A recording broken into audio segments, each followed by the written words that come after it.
ചതിപെട്ടാൽ പിന്നെ എന്തരുതാത്തത്, ഗതികെട്ടാൽ പുലി പുല്ലും തിന്നും. ഒടുവിൽ അപ്പൻ്റെ അഹങ്കാരത്തിൽ മകൾ വീണു. വ്യക്തമായ രാഷ്ട്രീയ കാഴ്ചപ്പാടില്ലാതെ അപ്പ കാണുന്നവനെ അപ്പ എന്ന് വിളിക്കുന്ന പുളിക്കണ്ടത്തിൻ്റെ വീഴ്ച നിസാരമായി കാണാൻ പറ്റുന്നതല്ല. മകൾ ചെയർപേഴ്സണും അപ്പൻ വൈസ് ചെയർമാനുമായി 5 വർഷം ഭരിക്കാമെന്നുള്ള പൂതിക്കാണ് പിന്തുണച്ച കോൺഗ്രസ് ചുണക്കുട്ടികൾ ചുട്ട മറുപടി കൊടുത്തത്. ഉള്ളം കയ്യിലിരുന്ന നഗരസഭാ ചെയർപേഴ്സൺ പദവിയും ഇപ്പോൾ വന്നു ചേരാനിരുന്ന വൈസ് ചെയർമാൻ പദവിയും അപ്പൻ കൗൺസിലറുടെ കപ്പിനും ചുണ്ടിനും ഇടയിലാണ് നഷ്ടമായത്. ഇന്ന് LDFിലാണെങ്കിൽ നാളെ UDFിലും മറ്റന്നാൾ BJPയിലും പ്രവർത്തിക്കുന്ന ഇയാൾ ആഹാരം കഴിക്കാനും എതിരാളിയെ പറ്റി അപവാദം പറയാനും മാത്രമേ വാ തുറക്കൂ എന്നാണ് പാലായിലെ പലരും പറയുന്നത്. UDFിനെയും കോൺഗ്രസിനെയും പറ്റിച്ച് പാലാ മുനിസിപ്പാലിറ്റിയുടെ ഭരണം മൊത്തത്തിൽ പിടിച്ചെടുത്ത് ഒരു മൊത്തക്കച്ചവടമാക്കാമെന്ന് കരുതിയിരുന്ന വിദ്വാന് അടിതെറ്റിയാൽ ആനയും വീഴുമെന്ന പഴമൊഴി ആരും പറഞ്ഞു കൊടുത്തിട്ടില്ലെന്ന് തോന്നുന്നു.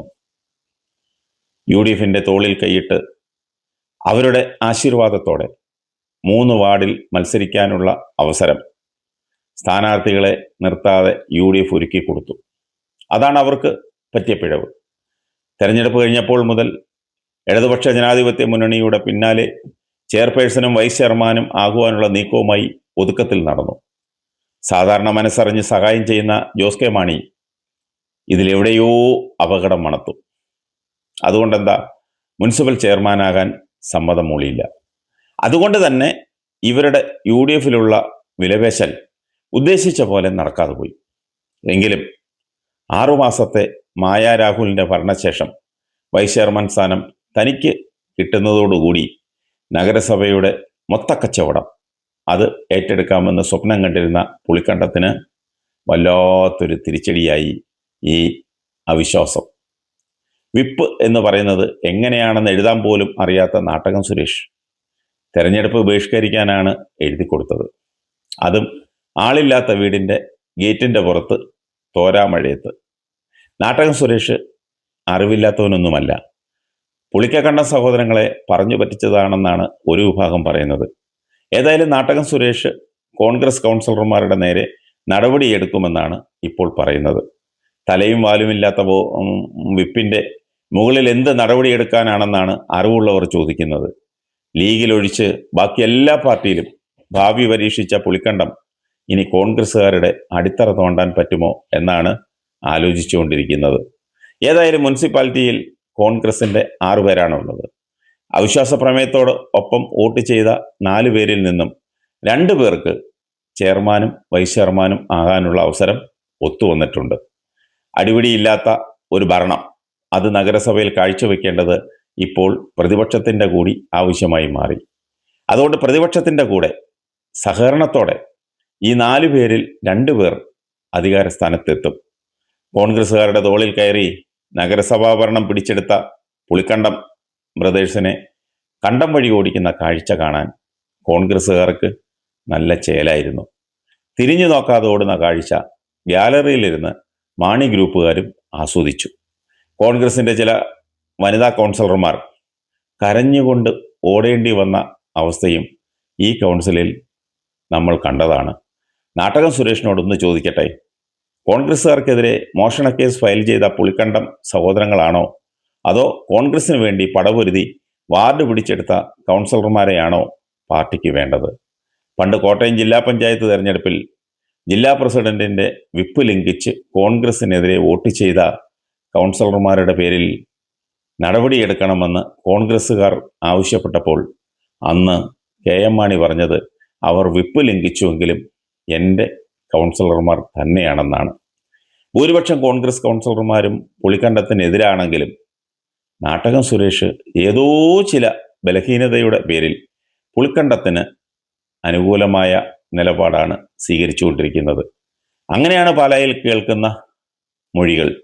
അത് കോൺഗ്രസിൽ വളർന്നു വരുന്ന വിരുദ്ധചേരികളുടെ നഗ്നമായ പ്രകാശനമാണ്. സത്യത്തിൽ ഇവിടെ ജയിച്ചത് കോൺഗ്രസ് ആണ്. UDFിൻ്റെ നിയമസഭാ സ്ഥാനാർത്ഥിയെ 3ാം സ്ഥാനത്തെത്തിച്ച 3 മുനിസിപ്പൽ കൗൺസിലർമാരെ പാഠം പഠിപ്പിച്ചു. UDFിൻ്റെ കൂടെ നിന്ന് ഇവർ വോട്ട് നൽകിയത് BJPക്കാണ്. 25 ലക്ഷം രൂപയുടെ ആരോപണം ആ പേരിൽ നിലനിൽക്കുന്നു. ഏതായാലും നാട്ടുകാർ സന്തോഷത്തിലും ആശ്വാസത്തിലുമാണ്. മകളെ മുന്നിൽ നിർത്തി കച്ചവടക്കാരോടും സാധാരണക്കാരോടും കാണിച്ചുകൊണ്ടിരുന്ന തെമ്മാടിത്തരത്തിന് ഒരു അവസാനമായി എന്ന് ആശ്വസിക്കുന്ന ഒരുപാട് പേരുണ്ട് പാലായിൽ. മുൻപ് പാലായിലെ പ്രശസ്തമായ ഒരു വിദ്യാഭ്യാസ സ്ഥാപനത്തിൻ്റെ മുന്നിൽ പാർക്ക് ചെയ്തിരുന്ന പാവപ്പെട്ട വണ്ടിക്കാരൻ്റെ മുതുകത്ത് പൊങ്കാലയിടുന്ന വീഡിയോ കൈവശമുണ്ടായിട്ട് മാന്യതയുടെ പേര് പറഞ്ഞ് പുറത്തുവിടാത്ത ഒരു നേതാവും പാലായിലുണ്ട്. അപ്പൻ പറഞ്ഞതനുസരിച്ച് തയ്യാറാക്കിയ കള്ളപ്പരാതിയുടെ കയ്യക്ഷരം പുത്രിയുടെ വില കളഞ്ഞതും മാലോഹർ അതറിഞ്ഞതും സ്വന്തം അപ്പൻ കാരണമാണ്. ഇതിനിടയിലാണ് ജോസ് കെ മാണി നിരാഹാരം കിടന്ന കാലത്ത് രക്ഷപ്പെടുത്താൻ വേണ്ടി KM മാണി ഇവൻ്റെയൊക്കെ കാല് പിടിച്ച് അപേക്ഷിച്ചു വന്ന പ്രസ്താവനയുമായി പുറത്തു വന്നിരിക്കുന്നത്. BJPയിൽ ഇവനാകെ അറിയാവുന്നത് സുരേഷ് ഗോപിയെ മാത്രമാണ്. ബഡായി അടിക്കുമ്പോൾ ഒന്നുകൂടി ഓർക്കുന്നത് നല്ലതാ. നിരാഹാരം കിടന്നത് 2017 ജനുവരി ആദ്യമാണ്. സുരേഷ് ഗോപി രാജ്യസഭ അംഗമാകുന്നത് 2017 ഏപ്രിൽ 29. ഇവനൊന്നും അറിയാതെ പോയ ഒരു കാര്യം ഇവിടെ പറയാതെ പോകുന്നത് ശരിയല്ല. സാക്ഷാൽ KM മാണിക്ക് BJPയിലെ തലമുതിർന്ന നേതാക്കന്മാരുമായിട്ടുമുള്ള ആത്മബന്ധം അതെന്താണെന്നറിയാൻ പാടില്ലാത്തത് കൊണ്ടാണ് ഇത്തരത്തിലുള്ള പ്രസ്താവനകളുമായി അന്ധനാനയെ കാണുന്നത് പോലെ കിടന്ന് കറങ്ങുന്നത്. ഇക്കാര്യത്തിൽ പുളിച്ച കണ്ടം സഹോദരങ്ങൾക്ക് എന്തെങ്കിലും സംശയമുണ്ടെങ്കിൽ അക്കാലത്ത് BJPയുടെ സംസ്ഥാന നേതൃത്വത്തിലുള്ളവരോടോ അല്ലെങ്കിൽ കേന്ദ്ര നേതൃത്വത്തിലുള്ളവരോടോ ആരോടെങ്കിലും സംസാരിക്കാൻ സാധിക്കുമെങ്കിൽ സംശയ നിവാരണം നടത്തുന്നത് നല്ലതാ. സുരേഷ് ഗോപിയുടെ പിറകെ കുറേ നാൾ നടന്നതുകൊണ്ട് BJPയുടെ തലപ്പത്തെത്താൻ സാധിക്കില്ല. എന്താ ചെയ്യുക? ആണ്ടി വലിയ അടിക്കാരനാണെന്ന് ആണ്ടി പറയും. അപ്പൻ കൗൺസിലർ കുറേ കാലമായി പറയുന്നൊരു വാക്കാണ് കാലത്തിൻ്റെ കാവ്യനീതി എന്ന്. ശരിയായ ആ കാവ്യനീതി ആ അപ്പൻ്റെ കയ്യിലിരിപ്പ് കൊണ്ട് ഇന്ന് അനുഭവിച്ചറിയുകയാണ് ആ കുടുംബം. ആകെയുള്ള ഗുണം ആ കുട്ടിയുടെ മുടങ്ങിപ്പോയ വിദ്യാഭ്യാസം ഇനി മുറയ്ക്ക് നടക്കുമെന്നുള്ളതാണ്. കോൺഗ്രസിൻ്റെ പുറത്ത് ചവിട്ടി MP-യും MLA-യുമായ കാപ്പനും ഫ്രാൻസിസ് ജോർജും അവരോടൊന്ന് സഹതപിക്കുക പോലും ചെയ്തില്ലെന്നുള്ളതാണ് വസ്തുത.